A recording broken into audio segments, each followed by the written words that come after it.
Yeah. Most important part of this. Is it recording right now? Oh yeah. Oh, cool. All right. So then, this is All right. the Above time. and Skull. skull.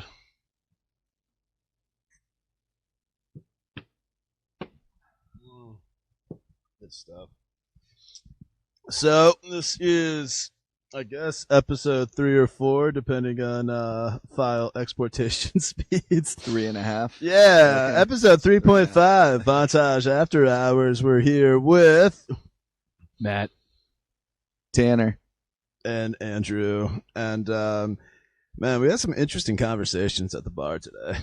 It was like a really fun flow of a conversation kind of vibe today. Did you have any good ones? Oh, well, as a bartender here, I'm just popping around multiple conversations, Yeah. like picking up on Oh yeah, we vape in this everyone. Okay. Everyone talking. I mean, like I'm overhear something and I jump into one conversation to the next. So it's a lot of eavesdropping I do, but it's also some really good conversations. Yeah. Today, one that stuck out, guy, one of the patrons, Max, we were talking about music and Ooh. what it is that makes us like the current music we're listening to today. Because everyone has the same cliche answer of, I listen to all kinds of music, you know, Yeah. I listen to everything pretty much, you know. But a better answer would be like, well, what's your favorite one right now, you know? So like for me right now it would be, I guess, a Midwest emo or some sort of alternative type. And we kind of came to the realization that between growing up or some sort of like familiarity to the tune matched with what your current situation is, that's kind of what I experienced with what I'm really listening to right now. So yeah, it's interesting. Nice. Seems like more of like a psychological approach to the music than, you know. 100%. Yeah. Yeah, we kind of went into psychoanalysis on it Yeah. a little bit. Yeah, but you know. So you have a little bit of a psych background from what I have heard. Yeah. What does that Yeah. look like? Yeah. So I worked at 3 psych hospitals. One for 2 years as a mental health tech. Another one for 6 months as a social worker, and a third one as a therapist. Yeah. And yeah. So a therapist, then you work at a kava bar. Yeah, group therapy. Yeah. Right here. Yeah. How does that tie into everything? That it's 100% pretty much an unlicensed therapy. You know, you have a bunch of people that come here, trauma dump or complain, give a lot of what they're going through, but on the other end, I'm able to complain also and go, you know, express my feelings. So sometimes the patrons will be my therapist. You know? Two-way therapy sessions. Yeah. Two-way therapy. Yeah. Nice. Symbiotic. And it's not unlicensed. It's just free because you can't It bill is, for it in a kava bar. Well, we bill in other ways, right? Yeah. You all get drink, but they get more out of it too, because they get their drinks and they also get the conversation, the connection with other people, and the just building of relationships and networking. For sure. You say the drinks? The drinks, yeah. The definite. The drinks. The drinks are good. The drinks, Drinks are are good. yeah. The people are good. And here's the best part of all: it's still cheaper than the copay on your insurance. Can't beat that. 100%. It's interesting. You talked about music before, and if you look at the word conversation, you break it down. Con means with. Verse. That's verses. You're literally just verse with verse. You are creating a song of sorts. This right here, it is a verse, then you say a verse, then you say a verse, and together it's a conglomerate of literature, wow, literal and literature. Literace. Like Liberace making music, yeah. That's interesting you bring that up, because part of that conversation piece I was having with Max was how what I'm into is the lyrics and the poetry. And another patron, Andrew, not you, but Blonde Andrew, he showed us that whatever conversation PC was having that he sent to you, and you just turned it into a song. You know, you can turn anything into music. You know, they have all sorts, and poetry. We kind of dug into what is poetry, which is relative. Anything could be poetry, but you know, to me, it was more of what you relate to and what you empathize with, and so I listen to a lot of music that I can relate to and empathize with lyrically, as well as stuff I can't. But that's something that's been poking out to me lately is the lyrics. Yeah. So it's interesting. It's like poetry that goes thematically well with instrumentals. Poetry with a flow. Yeah. Flowetry. Yes. I got the words tonight. Po. No, but no, I like that. Yeah, so yeah, no, I second that. Like, it's interesting because like when I'm in a spot like this, like if I'm doing like a shift here, I'm behind the bar slinging drinks and stuff. I like stuff that doesn't have any lyrics, so I'll usually go for like a little bit of lo-fi, maybe some like kind of like mild hip hop beats, but like with some like tranquil, atmospheric, like kind of like naturey EDM tones to it. So it's relaxing, but it's also a little energizing. You know, you're just feeling a good vibe from it. You know, I like that too. Yeah. but in the gym, it's different. Like I'm listening to stuff that like gets me like kind of like emotionally charged up, and like there's this song I got a couple PRs in the last couple weeks.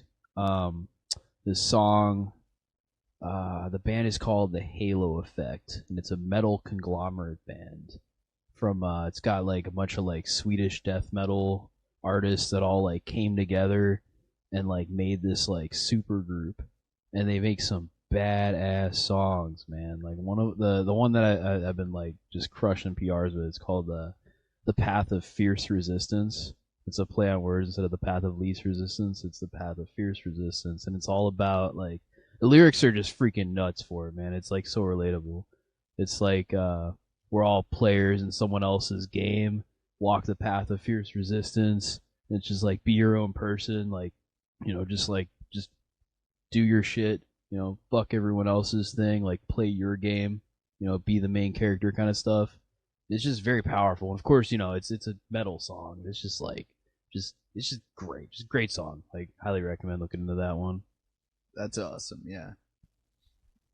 I was thinking with along the lines of poetry and whatnot. I also like lo-fi music. So like I started, but it's not something I really listen to in my free time. But I do enjoy it in the background. So I start off with lo-fi radio that to start off the night, and then as it started getting busier, I turned the music up, kept it going, and then I went into other kind of louder music that intertwined lyrics too. Yeah, I really liked your playlist you had tonight, dude. Like it was this nice mix of like all right, cool, like energizing, like socially music to like some relaxing stuff to like just like some like really good, just like chill, like good vibey kind of stuff towards the end of the shift. It was just like a good vibe in here all night. It was great. Yeah, I appreciate it. Yeah, I try to do that. I make different playlists for different atmospheres, I guess. So other kava bars I've worked at, I've made their personalized playlist, and so with that, I like to have more energetic music and then also more down and chill music, so that you don't just stay one way the whole night and it gets annoying. You know, change it up a little bit so you go through waves. You almost become the conductor of the orchestra here. You know, you set the tempo for the environment. You know, you become that producer of a show they don't know they're in. It's cool because each bartender has their own vibe too. So you Yeah. come in on Olivia's shift or Clayton's, and then there's a different kind of theme going on, and it produces individuality. It produces a lot of different kinds of atmospheres that you can experience while you're here. You know. 100%. Yeah. No, I like on the topic of playlists. Actually, let me start with this. I remember I was at the the kava bar that shall not be named, like a year and a half ago or so, and we had like a bunch of my friends were there, and we were chilling, talking about some stuff. And there's this playlist that was just freaking killing it, man. It was like this like house, like lo-fi, just like super chill, like EDM stuff. I'm like, man, what is this? Like, my buddy Nate actually went up and got the playlist from the bartender. I was like, man, that was just a great playlist. And then like, I don't know, like a month ago or so, I was here and I started like just like really vibing with the playlist. I'm like, man, like what is this? Is great. And I was like, man, this reminds me of that one time at the other kava bar. And then I realized, I'm like, wait a second, like it was Olivia on shift. It was the same freaking Same playlist. bartender. Yeah, same bartender, same playlist. I was like, oh my god, like damn, it got me twice in like a 2-year span, you know. Yeah, that's awesome. So what type of music would you say is the most productive for conversations? I mean, you guys have been in this for a while to be able to see the patterns, the trends, if you will. I mean, what would you say? How would that relate, or is there a correlation? You got something? I was gonna say I don't think it's a specific kind of music or genre. I think it is a combination of genres and different types of music. I have a different morning playlist than I do for night, right? So my morning/day playlist includes stuff from Grateful Dead, and the Beatles, but then it also has some modern day stuff too, like Rainbow Can Surprise, I think that's the name of the band, or some just kind of daytime music, but that has a little bit of energy, a little bit of brightness to it that also isn't specific to or categorized in one specific genre. It's a range of things. So that's why I think playlists are important. Sometimes I'll throw a radio on during a shift, like Black Keys radio, right?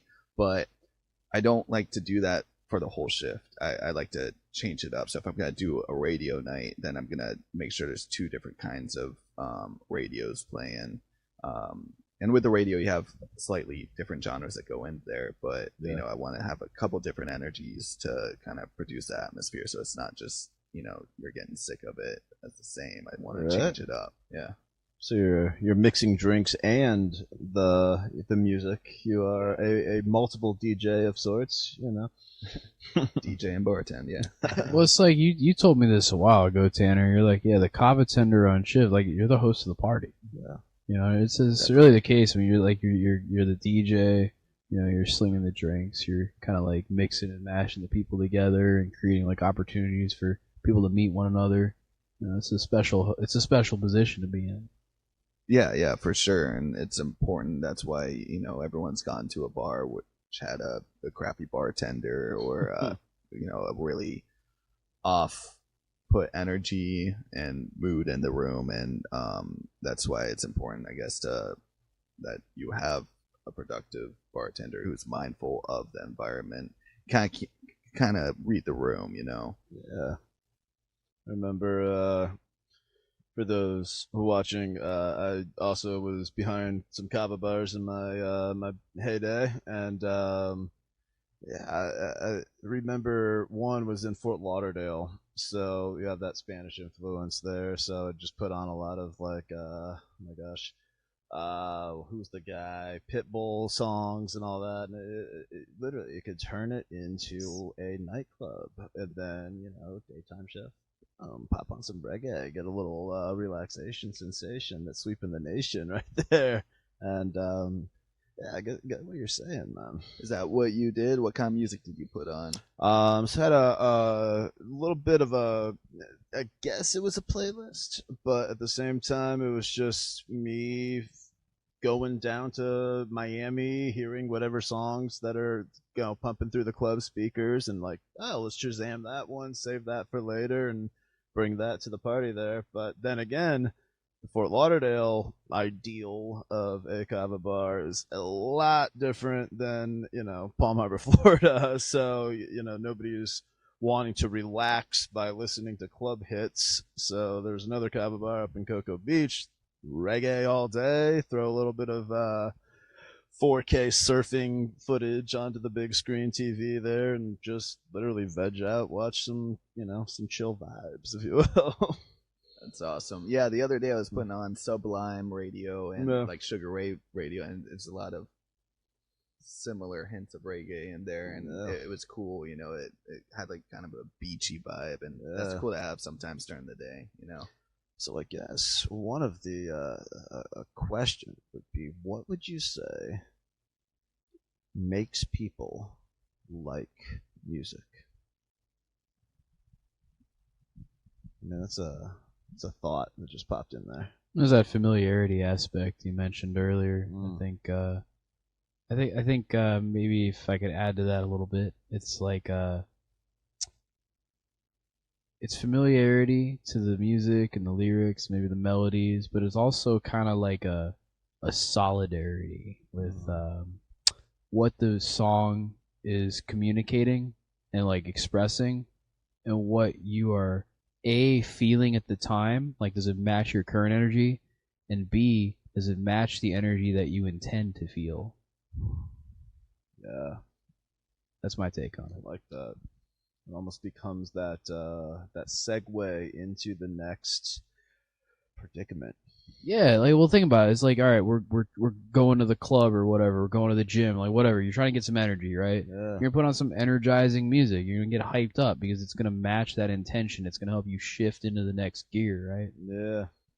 To piggyback off of that, it makes you feel something, right? So my sister, when she was 2 years old, we would play. She couldn't even speak really. We would play Black Eyed Peas, and you see her in her diaper sitting down, and then her butt would just start bumping up and down to the rhythm of the beat. Rhythm of the beat, y'all. It's almost like a form of communication that you don't have to speak the same language. I went to the Dominican last year, and in the club they're playing all Spanish music. I don't know Spanish, but I went in there, and you're getting a feeling from the energy. You're feeling it. You're moving towards it. When you hear more low, somber music, you might not know what they're saying in the lyrics, but you could tell it's kind of a darker, depressing tone that hints, and it cuts a little bit of relatability into you, and it kind of cuts at the heart a little bit, because you can tell this person's in pain, this person's experiencing some form of loss or something, and you can empathize with that. It's interesting. We share the faith thing, and biblically, there's actually an account of when music, instrument wise, was discovered, and it's the 4th chapter of Genesis. It was a guy named Jubal, was Adam's great grandson, and he is called the father of those that play the flute and lyre, aka the man that discovered instruments. And you fast forward about 6 chapters, about 150 years, give or take, and we get Tower of Babel, where the men try to build and get this, the fact that I say Babel, you say Babel, enforces the effect of the tower. And that's when the men, they try to build a tower to the gods and whatever, and they try to be like us. So he's like, all right, well, guess what, now y'all speak different languages. So music, which I think everybody could agree is at least a little bit of a form of language, was before languages as we know them today. It is the language that survived languages. And, we can tell a sad song even though we don't speak the language of the lyrics. We can understand a happy chord and a positive, uplifting beat, even though we have no idea what they're actually saying. I wonder if that's how aliens are going to communicate with us when they come down. Well, I mean, they'll play a song. Possibly. They're going to destroy you and steal your resources. How do you put that into a song? Well, beeps and boops, maybe EDM is the language of the aliens. They used to. It was theorized that dubstep was the voice of another world. Ooh. You ever hear that? People were like, "Oh, Skrillex, he's an alien, man. Like he's Jack U is actually Jack Your Planet Up right there. They're there to take my stuff." seduce me with melodic drops. That's another thing. Electronic music versus instrumental music. You know, we're now, I feel like, getting into another era of what's the next thing. I mean, now we have all this AI stuff coming on. I mean, do you think that music is just going to be an algorithm, or do you think we're still going to actually make music manually? I hope people still make music manually. I'm sure they will, because a lot of people are passionate, have fun, playing, multitude of instruments. I personally prefer instrumental 100% over other stuff, because it's more of a natural, you can tell a lot more work and heart has been put into it, rather than something based off of an algorithm, I guess. Yeah. Well, people still paint, right? We have AI making all kinds of art and whatnot, of varying degrees of quality. But I don't know. I really want to hit this rabbit trail real quick. Let me take a little sip of sip here. Entertain me on this one. So the whole basis for string theory is that the universe and all of its particles operate on wavelengths, right?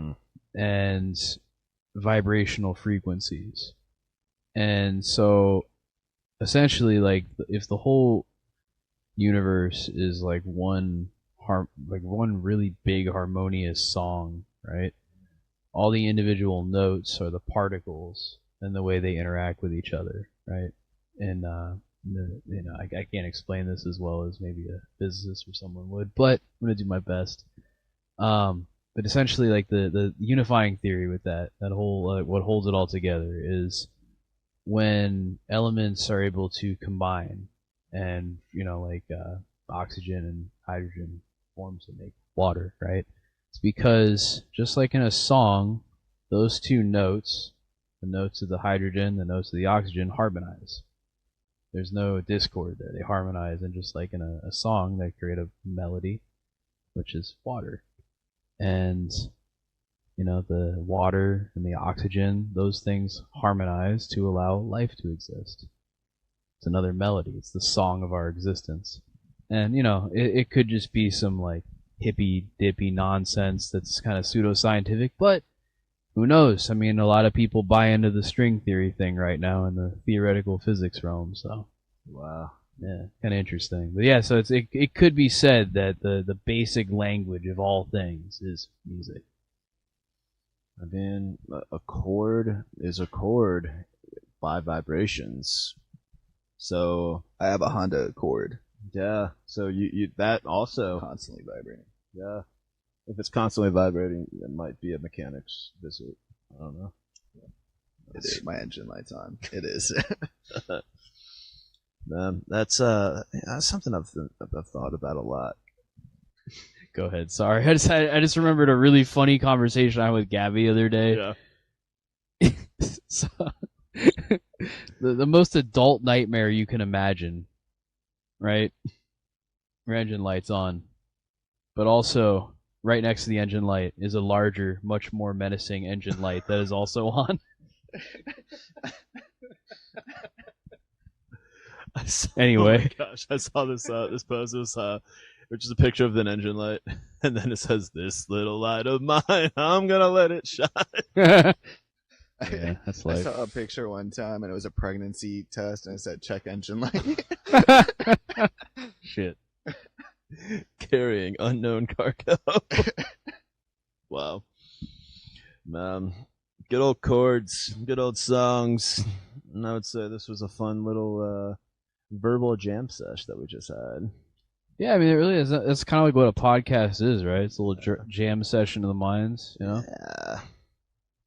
It's crazy how that works out. Conversation. Intellexation, if that's a word. I just made it one. Should call Webster. It is now, bro. Intellexation. You've heard it first here on Vantage After Hours. Is that the name of the podcast? Is it Vantage After Hours? Yeah. Vantage After Dark? Kava After what? It's currently Vantage After Hours. Nice. Yeah. Plug the name right there. You're listening to it right now. Fun fact. Yeah. The first episode went online today. Mm-hmm. Finally, legitimate and official and all that good Yep. stuff. I was in that one at the beginning. Yep. Yeah. And you're in It this was one weird. at I the didn't know end. that. Whoa. Ah. Well, Yeah, I like the intention here though. It's all Yeah. just get some people together and talk about some cool stuff. yeah, man. It can be a long time, it can be a short time. I mean, this whole place is basically like a podcast. All these conversations going on. I mean, that's all it is. It's just conversation. That's what these podcasts are. Anywhere from Joe Rogan to this right here. Walking around listening to different conversations. I'm like, dude, this could be a podcast right here. What they're talking about. Uh-huh. It's interesting. What do you think the allure is of that podcast? I mean, the podcast is a relatively new thing, right? I mean, I guess it stems from the radio days, maybe. Yeah, it's like a more. I think a lot of people got kind of tired of news and radio because it's a lot of like talking heads, like paid opinion kind of crap. And the podcasts offer like a more genuine, like sincere conversation. It's like obviously people are still like you're talking to each other, you're also talking to the camera, but you're not like there's no agenda at hand. They're just like talking about really anything, like from anything based on our own experiences. There's something that's like a deep truth to that. Yeah. I've had like that thought before. What's so powerful about a podcast that makes people, want to constantly look at that? And the news thing is a big one that I thought of, but another one is when I'm alone driving in the car. Let's say I'm gonna go on a road trip and I'm gonna listen to a full podcast. I feel like I'm in the conversation with the people in the podcast. If it's a really good host or person leading the podcast, interviewer, I guess, you feel like you're part of the conversation. I would listen to a weird variety of podcasts, and it's kind of cool because like someone like Bert Kreischer and Tom Segura, they have a podcast together, and it's basically all jokes. They have stories and whatnot, but it's with the whole time they're joking, and it's fun because it's kind of just like a fun podcast. Like you listen, and then you go to something like, I don't know, Joe Rogan, I guess, and they're maybe having an intellectual conversation. You also feel really involved. You feel like they're talking to you, and you can go around different podcasts and get different kinds of interpretations. Like, there's like something to that. Like literally, like you could be slinging a drink to the person in front of you, and then there's a couple like 2 chairs down having some like really good conversation about something, and it's like, dang, like that's a podcast right there. It's just no one's recording it yet. It is. I mean, and to go on to another topic, I guess, looking at everyone's life individually, it's kind of like everyone has their own movie too that they're living. So yeah, all these conversations could be podcasts, but everyone could have a movie based off of them. With everything that's out there, if you took the most interesting or impactful moments of a human's life, like it could be put into a movie. Everyone's life could be put into an entertaining and intriguing film as well, or book, something, because everyone has their own story, and whether it's a happy ending one or a depressing one, it's something that could captivate people if you really put your work into it. All right. If somebody made a movie out of your life there, and I think this is going to switch to the standard mic on here. Okay. Nice. So to wrap this sucker up, what would be the, if you know the question, what would you think the question would be? So, what kind of movie would it be, and what would it be called? I was going to ask that, but I like that. You like that? What were you gonna? I was going to ask who would play you. Oh shit, I like that more. It's easier to answer. I was thinking he was going to say ask the same question as you. Yeah. Who would play you? Man. Me? Yeah, who would play you?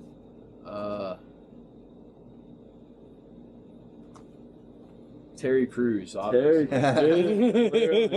it's Arnold Schwarzenegger. Yeah, yeah. It's got it. Come on, accent, Conan the Barbarian, man. Come on, Man. come on. What about you, man? I don't know. I feel like it would have been Michael Cera back in high school or something. Michael Cera, but I kind of see that. yeah, I just, yeah, it was funny. It's like, I'm in love with you. You mean as friends? You know? No, I don't know who. Probably. Well, Yeah, that's a good thought. Who would play you, Andrew? all right. So I put a little bit of thought, a lot of thought, like an entire 30 seconds of thought, and I think if it's gonna be like the early stages, it would probably be like the not Seth, the other guy. No, Or no. that's So, we give him Jonah Hill. Jonah Hill, and but the later it would be really sick. The later version it would be like Jason Momoa, you know. Oh, I can see that. Yeah. They don't look at like at all, but you know, Yeah, no, I can see my memories of myself. Yeah.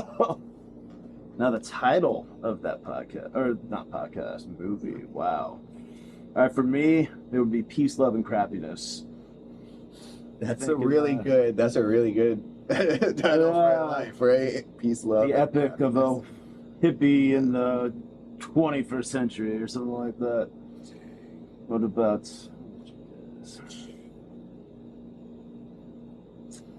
Yeah. Toughie. Yeah. I haven't thought about that. I feel like for some reason it would focus really hard on like the LARPing aspect of my life. Yeah. And it would probably be about Clayton and me having some sort of like epic bromance. And it Yeah. would be called Love at First Fight, you know. And I'm stealing that mainly if he ever comes on this and we ask him the same question. All right. We can say that he copied me because I guarantee you he give a very similar Well, answer. I'm not gonna tell. I'll think it's on camera. Oh wait, we recorded that? Oh no. You're up. No pressure, but Right. Man, I mean, it probably heavily surround my experiences and my field of mental health and the psych ward and whatnot. So it'd probably be something. I mean, it's something along the probably right now. The book I have, yeah. The Ward Atrocities of a Psychiatric Institution. That's the title of my book I'm working at. But yeah, I don't know. Probably something along those lines. It's a lot that happened in there, and a lot that helped shape who I am too. But also that a lot of insight I've learned working in those psych hospitals and in the mental health field. And a lot that still, I guess, sticks with me a little bit, and it's a lot that still, makes me want to continue working in that domain. Yeah. Well, like every director at the end of a movie says, let's grab our shells, sort beverages, and cut.